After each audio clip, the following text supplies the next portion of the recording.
Hello. आज के video का मुख्य आधार ऋग वैदिक काल के लोगों के आर्थिक और सामाजिक जीवन पर आधारित है। पहले हम लोग वहाँ के लोगों के आर्थिक जीवन की चर्चा करेंगे। तो ऋग वैदिक काल में जो लोग रहते थे वे कौन थे? वे आर्य थे। तो आर्यों का जो संस्कृति थी वह संस्कृति ग्रामीण थी। वो संस्कृति ग्रामीण थी। उन लोगों के जीवन का मुख्य आधार क्या था? कृषि और पशुपालन ही था। वे लोग कृषि कार्य किया करते थे।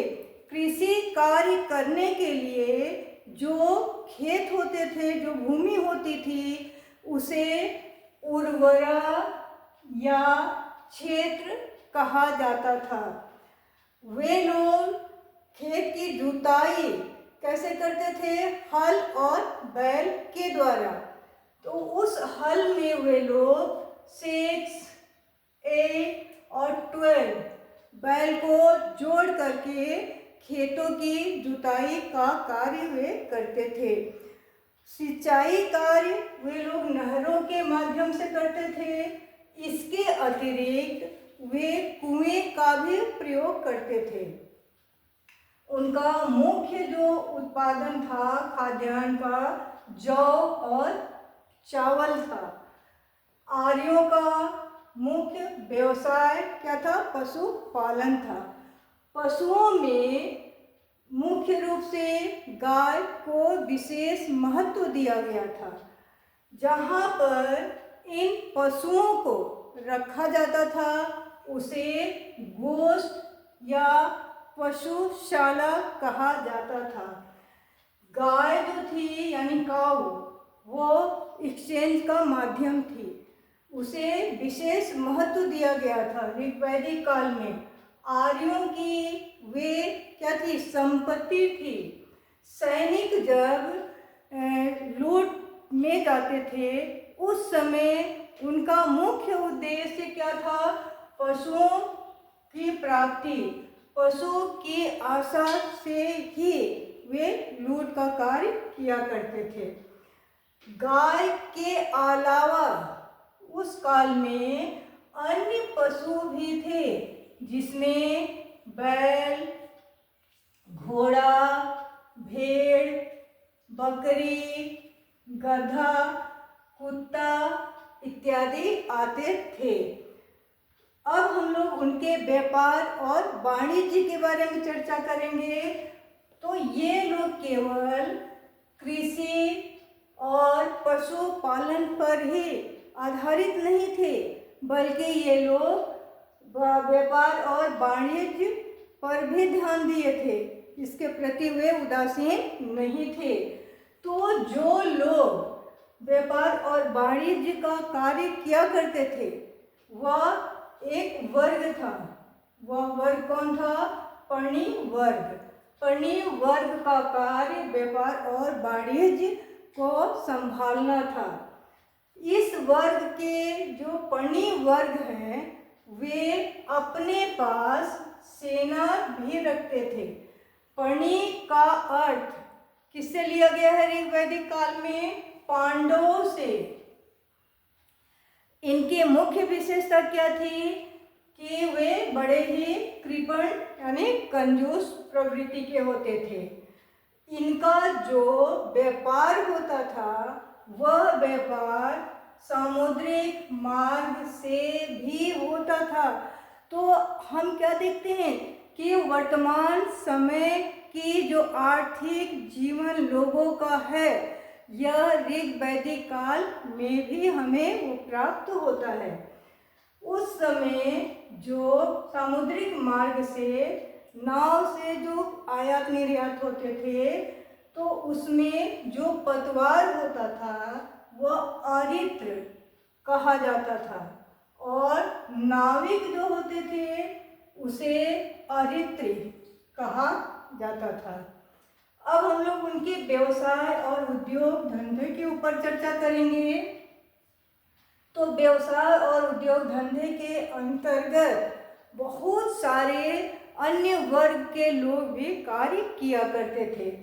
वह अलग अलग काम करते थे, जिसमें यदि धातु का प्रयोग या कार्य करते थे उसे कर्मकार कहा जाता था। कपड़ा बुनने वाले लोगों को बाय कहा जाता था। कढ़ाई बुनाई करने वाले को पेशरकारी कहा जाता था। कढ़ाई बुनाई करने का काम स्त्री पुरुष दोनों वर्ग के लोग ही करते थे। चमड़े की वस्तु का जो कार्य करते थे उसे तक्षक कहा जाता था। तो ये उनकी क्या थी? आर्थिक जीवन। तो आर्थिक जीवन क्या था? सुखी संपन्न था। अब हम लोग उनके धार्मिक जीवन की ओर चलते हैं। तो इन लोगों की धार्मिक जीवन जो थी, इनका जो आर्थिक सामाजिक जीवन जितना ही सरल था, धार्मिक जीवन उतना ही जटिलताओं से भरा हुआ था। प्रारंभ में ऋग्वैदिक काल में बहुवेदवाद की चर्चा प्राप्त होती है हमें। इसके बाद उस काल के देवी देवताओं को 3 भागों में बांट दिया गया था। वे 3 भाग जो थे, पृथ्वी के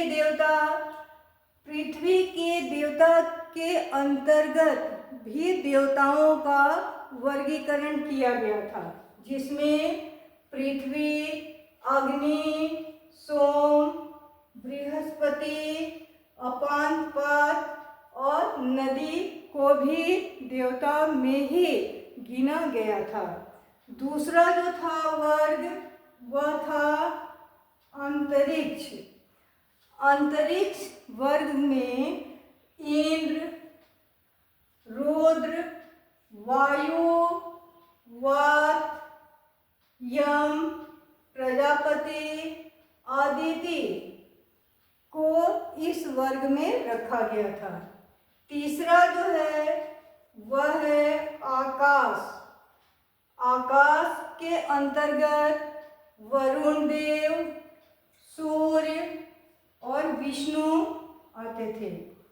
जब वहाँ पर देवी और देवताओं की तुलना किया गया तो वहाँ पर देवताओं का महत्व अधिक दिया गया था। ऋग्वेद में आकाश और पृथ्वी को माता और पिता के रूप में देखा गया है।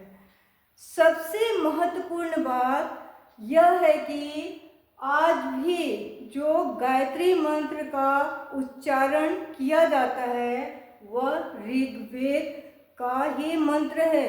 वह इसी ऋग्वेद की यह देन है जो आज भी लोग उच्चारित करते हैं। इसके अतिरिक्त अन्य देवी देवता की भी वे लोग पूजा करते थे।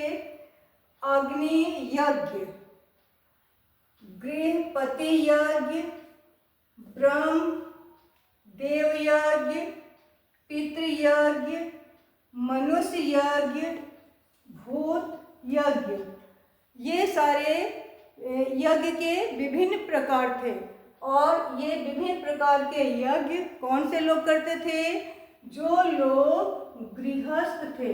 गृहस्थ लोग यानी गृहस्थ आर्य के द्वारा ये सारे यज्ञ भी संपन्न किए जाते थे। इन यज्ञों को संपन्न कौन करवाता था? ब्राह्मण वर्ग करवाते थे। तो आज की जो वीडियो है, इस वीडियो में हम लोग आर्यों के आर्थिक सामाजिक जीवन के बारे में पढ़े। इसमें से सारे MCQ क्वेश्चन भी बनेंगे।